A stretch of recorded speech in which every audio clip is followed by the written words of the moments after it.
북한 당국은 사회주의 경제 체제를 고수하고 있지만 주민 대부분은 시장에 의존해 살아가는 것이 현 주소.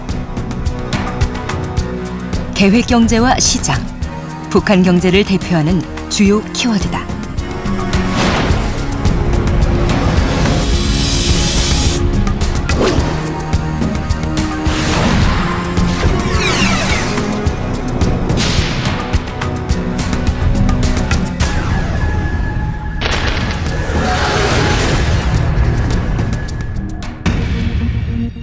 북한을 비롯한 사회주의 국가의 경제 체제는 자원 배분과 경제 활동을 국가가 통제하는 중앙집권적 계획 경제 체제와 국가가 모든 생산 수단을 소유하는 사회주의 소유 제도에 기반하고 있다.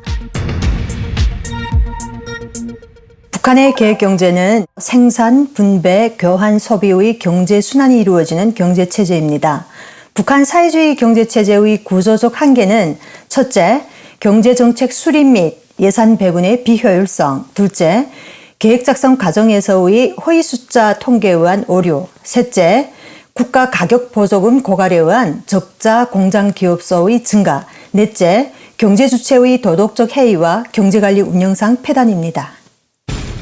이러한 경제적 한계를 극복하기 위해 대부분 사회주의 국가들은 1970년대 시장기구의 역할을 넓히고 경제 주체의 자율성을 높이는 방향으로 경제개혁을 추진했다.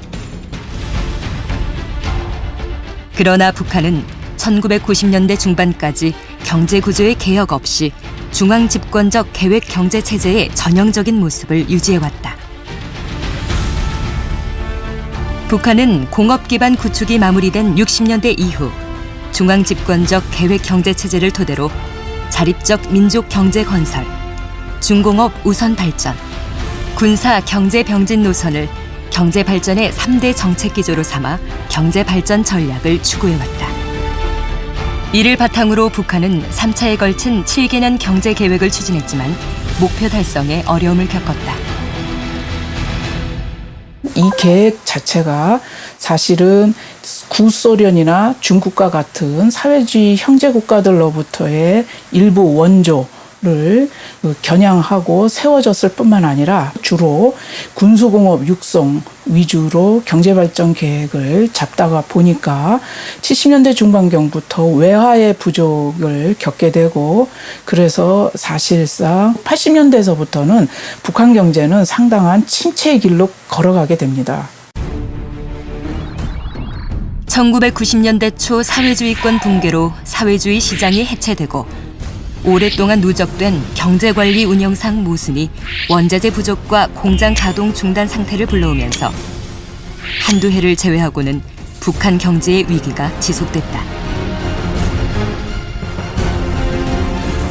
경제의 마비는 북한 주민들의 생활고로 직결됐다. 배급제가 기능을 상실하자 식량의 수급이 수년간 극도로 악화되었다. 이러한 경제난을 극복하고자 주민들은 시장을 통해 자체적으로 식량과 생필품을 구하기 시작했으며 일부에서는 생산수단 및 주택의 사유화 현상도 나타나는 등 시장의 역할이 중요하게 되었다.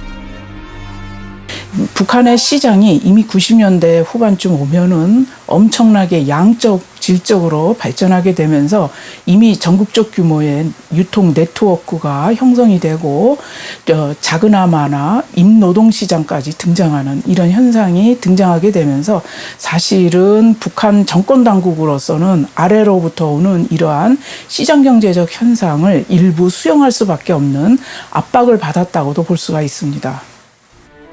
이와 함께 근로자들의 생산 의욕 고취를 위해 2002년에는 7일 경제 개선 조치를 단행하고 신의주 특별행정구 등 4개 경제특구를 신설하는 등 대외 개방 확대를 통해 기존의 엄격한 자립적 민족경제 건설 노선을 일부 변화시켰다.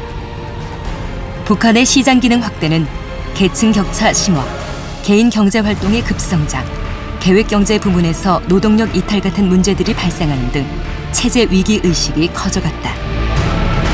50대 미만 여성들은 시장에 나가서 장사를 하게 못했어요. 그렇게 시장 경제를 통해서 먹고 살고 있는 주민들에게 또 한 번의 시련이 닥쳐온다는 거죠. 화폐 교환.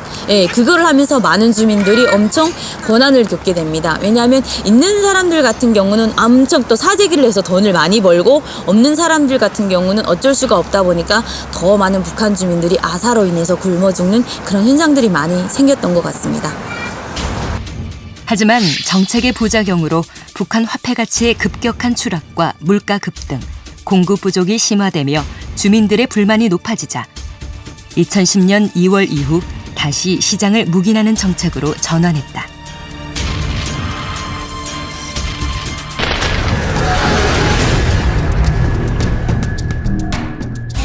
북한 경제는 남북 경협과 대북 지원이 활발하던 2000년대 들어 성장과 정체를 반복하고 있다.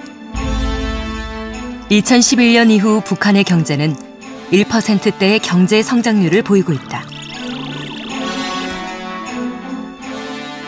그러나 남북 경협을 제외한 북한의 대외 무역은 적자를 벗어나지 못하고 있으며 중국이 압도적인 비중을 차지하고 있다. 1인당 국민소득은 남한의 21분의 1이며 국민 총소득은 43분의 1이고 무역 규모 또한 144분의 1로 우리나라와는 비교할 수 없을 정도다. 김정은 집권 이후 북한은 생산성 향상과 외자 유치를 위한 개혁 조치들을 추진했다. 협동농장의 생산 분배 단위를 사실상 가족 단위로 축소한 포전 담당제를 도입하고 농장원들에게 생산물 처분 권한을 늘려주었으며 기업수 지배인의 권한과 역할을 강화한 사회주의 기업 책임 관리제를 실시하는 등 농민 노동자의 생산 의욕을 높이고자 했다. 김정은 정권은 경제 개발을 위한 외자 유치에도 적극적으로 나섰다.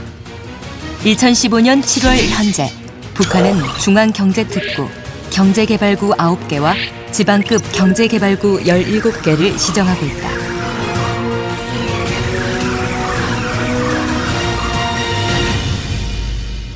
개혁 개방이 종전보다는 확대된다는 측면에서는 성과가 있을 수는 있습니다만은 역시 제한적이라는 성격 때문에 그 성과의 한계가 있을 수 있다.